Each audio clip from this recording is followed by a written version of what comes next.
In the central part of Toshkent, at a busy crossroads, here's a street named Shastri Street, dedicated to one of the great Indian Prime Ministers of his time, Lal Bahadur Shastri ji, who sadly passed away in 1966. Some would say his stature was in the same league as Mahatma Gandhi and Jawaharlal Nehru. Uh, One was the father of the nation, the founder of free India, and the latter was the first Prime Minister of independent India. Well, during his tenure as Prime Minister, Lal Bahadur Shastri faced some complex problems, and he had to come up with severe reforms.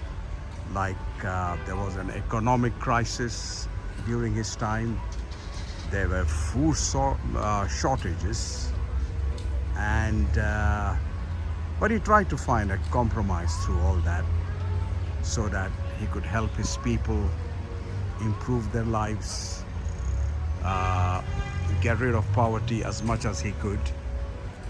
And his first dedication was to fight hunger, and there were great reforms in economic conditions and agricultural conditions, and farmers were given a priority. And Shastri inculcated this thought amongst the Indian people with an urge to, I think he came up with this, to voluntarily give up one meal a week so that the food is saved. And the majority of the country supported this concept, which is really incredible. To support his cause, it is known that at that time, Indian restaurants and eateries closed their businesses on Monday evening as part of a resolution to save food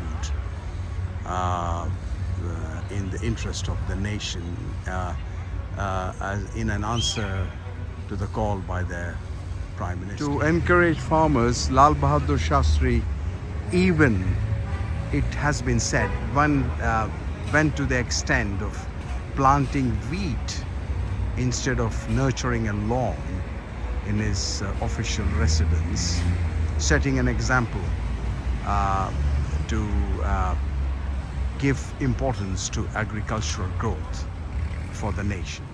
In around August and September in the year 1965, the Indo-Pakistan War took place. Even though there was kind of a truce, there was kind of a ceasefire, the situation in the region was still very tense.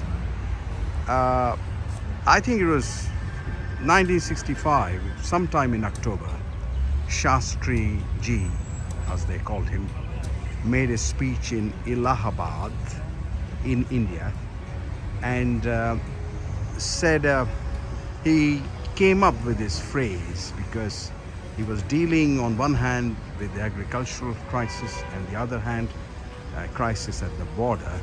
So he came up with this slogan to inspire his countrymen, and the slogan was Jai Jawan, Jai Kisan, and translated from the Indian Hindi language, in English you could say it means hail the soldier, hail the farmer. But however, in order to absolutely understand and end the resistance between India and Pakistan, the Soviet Union at that time called the two delegations from these two countries to start negotiations in the Soviet Union city of Tashkent, because Uzbekistan at that time was a Soviet Socialist Republic, part of the USSR. And this meeting or this summit,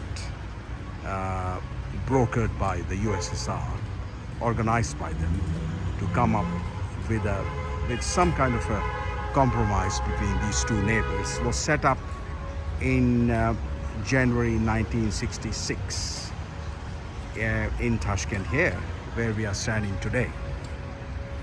After a few days of, I think, quite a few days of hard discussions, or tough discussions, I should say, on the 10th of January, the Indian Prime Minister Lal Bahadur Shastri and the then president of the neighboring country to India called Pakistan, Ayub Khan, they under the, shall we say, benevolence of a power like the USSR, these two countries they signed what was called officially the Toshkent Declaration, and that was like a thought to, that was like a motion to stop the war and the emergence of the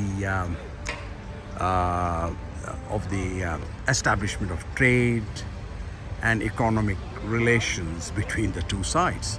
Quite an optimistic vision, and that was what Lal Bahadur Shastri wanted as well, and he was very, very sincere about that, and I think that's his legacy forever. At least he tried. And later that evening, the diplomats of India and Pakistan, and even the Soviet diplomats of the delegation, the three delegations, all the diplomats, they are very happy, and the signing of the declaration was celebrated, and observers said this was a historic occasion. And Lal Bahadur Shastri was a very frail man, a very, very decent human being, as has been said by those who knew him.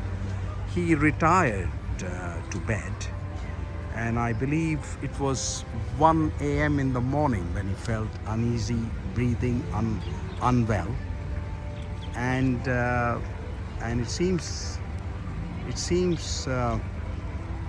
he kind of cried out for his mother in Hindi, and collapsed, and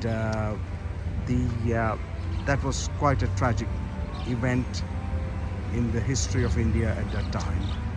And in the morning, the funeral cortege was taken to the airport, and there are historic news footage clips of the opposite side's president Ayub Khan, and I think it was Alexei Kosygin, the leader of the Soviet Union, carrying the coffin of this great man who sadly gave his life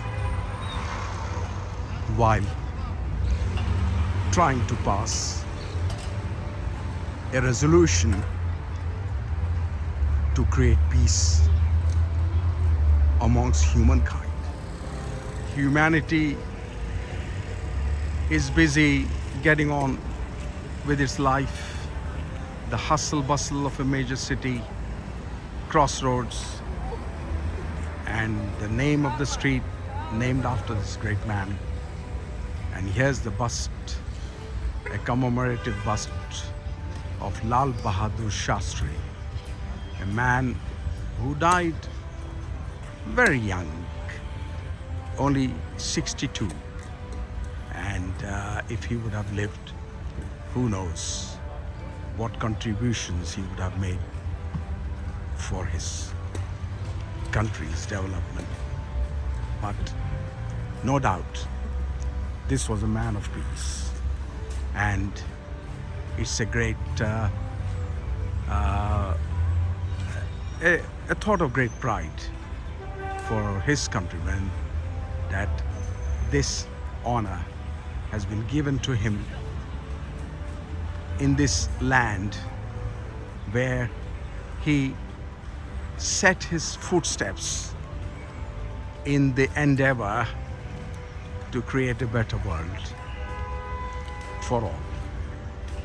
Our tribute to this great leader.